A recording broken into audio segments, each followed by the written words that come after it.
Hello, Georgia and the other county back there. I love you. A lot of folks out here tonight. Well, I'm ready to go home because she never says that to me at home. This is worth the trip hearing that. I am Jill's husband, is obvious to everybody. I never get introduced as she's my wife. I'm her husband. And, I'm proud to be.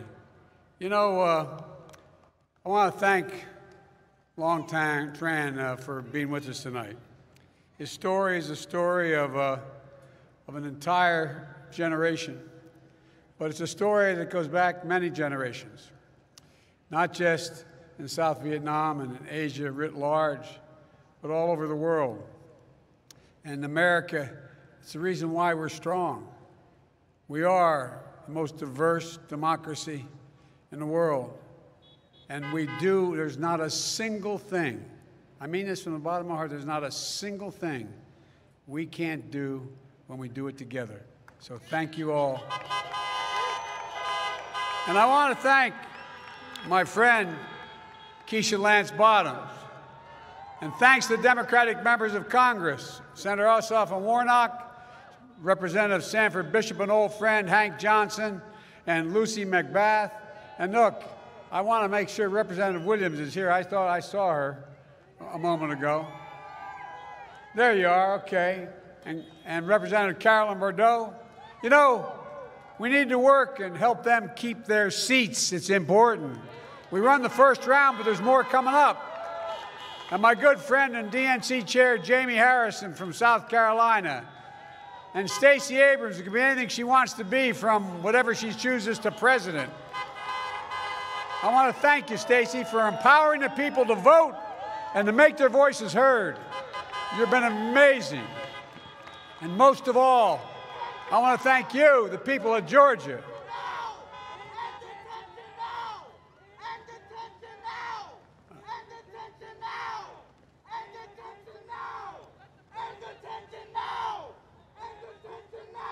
We'll give you a microphone.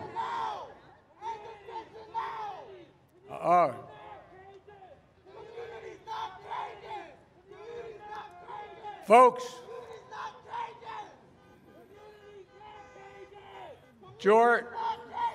Georgia was 100 days ago today when I was inaugurated on the steps of the United States Capitol to be your president. And I was looking forward to coming back and seeing these guys.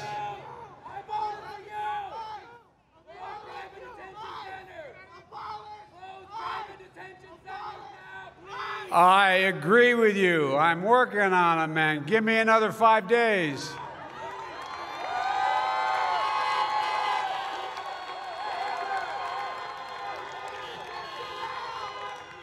Folks, y'all know what they're talking about.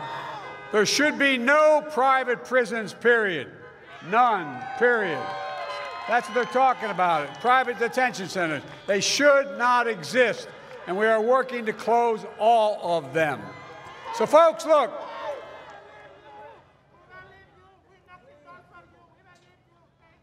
Thank you. All right. Thank you. All right. Okay. Let him go. No. I promise you. The only thing that's going to keep me from doing that is you keep moving. I promise you. Thank you.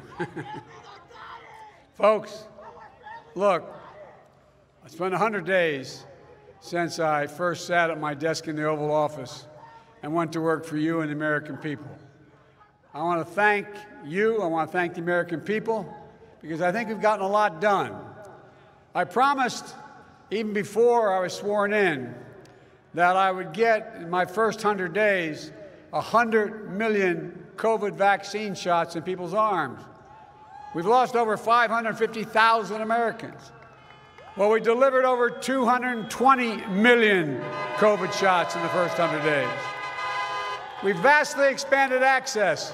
We've got 100 million doses of vaccine, enough for every single American. And we've done it by getting vaccines to some 40,000 pharmacies across the country, 700 community centers. And now everyone over the age of 16 is now eligible to get vaccinated right away. So please do it. Get vaccinated now. Now, now, now. And we promise to deliver emergency relief to the millions of Americans who are in financial distress, and I might add, through no fault of their own. So we got out $1,400 checks to the American people, and we kept that promise. 85% of the households in America have gotten those checks. We've already sent out more than 160 million checks out the door. And I want to stop here and give thanks to both your senators, Senators Ossoff and Warnock, for making it happen, because those two votes, had we not come back and you elected them, those two votes made the difference. It passed by a single vote. And that means we owe special thanks to the people of Georgia. Because of you, the rest of the world, because of your two senators, the rest of America was able to get the help they got so far. The American Rescue Plan would not have passed. So much have we gotten done, like getting checks to people probably would not have happened. So if you ever wonder if elections make a difference, just remember what you did here in Georgia when you elected Ossoff and Warnock. You began to change the environment. And look, because of you, we passed one of the most consequential rescue bills in American history. So what did you do? What you do with your vote here in Georgia? Well, you changed America. You began to change America. And you're helping us prove that democracy can still deliver for the people. Look, I want to thank you for all of that. All of America wants to thank you, because here's what we mean by delivering for the people. We created, in the first 100 days, 1,300,000 new jobs. 1,300,000 jobs in 100 days. That's more new jobs in the first 100 days of any president in history. Folks, because of you. And we're here, just a few more things that we needed. We provided food and nutrition assistance for children and families so they don't go hungry. Rental assistance to keep people from being evicted from their homes. Loans to small businesses like Long to keep them open and people employed. And we made Georgia eligible to expand Medicaid, which means another 500,000 Georgians can be covered. Excuse me. Folks, health care should be a right, not a privilege in America. And here's the thing I'm most proud of. We are on track to cut child poverty in half this year by having passed the child tax credit. In half. But as much as we've done, we've got a lot more to do. That's why I proposed the American Jobs Plan. It's a once-in-a-generation investment in America. It's the biggest jobs plan in this country since World War II. And here's what it does. It creates jobs rebuilding and modernizing our roads, our highways, our bridges, our ports, our airports. It will provide clean drinking water for every American. There are 10 million homes in America. And there are 400,000 schools and daycare centers that have lead pipes where drinking the water is a danger. We're going to replace 100% of those nation's lead pipes and service lines so every child can have a turn at the faucet and know what they're drinking is clean water. Folks, we're going to provide reliable high-speed internet everywhere in America, including rural America. 15% of Georgia households do not have internet at all. We're going to change that. And those infrastructure projects are going to create millions of good-paying jobs just installing them. We also know that 2 million women have dropped out of the workforce during this pandemic. 2 million because too often they have to choose between whether or not they can get care for their child and their family or go to work. In the 21st century, infrastructure isn't just steel and concrete, it's people. And it's time we start paying people who come to our homes and care for people that love them and going to take care of them. And folks, when a lot of people talk about climate, they forget to mention the most important word. I made a promise when I was down here running that I would, in fact, immediately rejoin the Paris Climate Accord on day one, which we did, and I would have, in the first 100 days, a climate summit here in America, inviting all the world's polluters and all the world's emitters, including the biggest nations in the world. And they came, everyone from Russia to China to the European Union to India, all of them. And you know what? What came across? Every single one of those countries, whether they're going to meet their obligations or not, is finally understanding that taking care of saving the planet is going to create millions of good-paying jobs. Millions of good-paying jobs. We're going to put engineers and construction workers, electricians, electrical workers, building efficient buildings and homes. We're going to install 500,000 charging stations along the highways we're going to rebuild. And there's no reason why the blades for windmill turbines can't be built in Pittsburgh instead of Beijing. There's no reason. There's no reason that American workers can't lead the world in the production of electric vehicles and the batteries that propel them. We can do what we need to do in saving the planet and yet create millions of good-paying jobs. Folks, and with all the investments in the American Jobs Plan, here's what we're going to do. We're going to buy American. Let me explain what that means. You know, it's not a violation of any trade agreement. Every tax dollar that we, in fact, get for construction of anything is going to go to be used to buy American products, made in America, that create American jobs. That's the way it should be. Because, look, folks, Wall Street didn't build this country. You did. The middle class did. And unions built the middle class. And here's one final thing I want to mention about the American Jobs Plan. We got $5 billion investment in that plan for community violence intervention. There's a lot of work we have to do. A lot of work we have to do. And I want you to know who's responsible for that. Mayor Keisha Lance Bottoms. But folks, we not only have to invest in America, we need to invest in our families. We need to invest in things our families care about and need the most. That's why the American Family Plan does 4 things, and we pay for it all. 1, without raising the deficit. It adds 4 years more guaranteed public education in America. If we were building on our education system from start today like we did in the last century, did anybody think we'd say 12 years of education is enough to compete and win the competition of the 21st century? I don't think so. So when we did that last century, it made America the best educated, best prepared nation in the world. But the rest of the world has caught up to us now. So my plan provides a universal preschool for every 3- and 4-year-old in America. Everyone. That's a game changer. It's a game changer. And it also provides 2 years of free community college. That's a game changer as well. Jill is a community college professor, still teaching. She constantly says, Joe, community colleges can change the lives of students. As she always say, look, any country that out-educates us is going to outcompete us. She'll be leading one of these efforts as well. Look, one more thing. We've got some great historical black universities and colleges in Georgia. And we're going to be investing in them and investing in them and increasing Pell grants. They don't have all the money that comes from the large universities. But their students are as competent to do anything in the future as anyone else. But here's the deal. We're going to provide up to $47 billion over 10 years to increase their capacity to do everything but deal with, cybersecurity. All those things where the jobs of the future are. Second thing we're going to do, provide quality, affordable child care. I was a single dad for 5 years.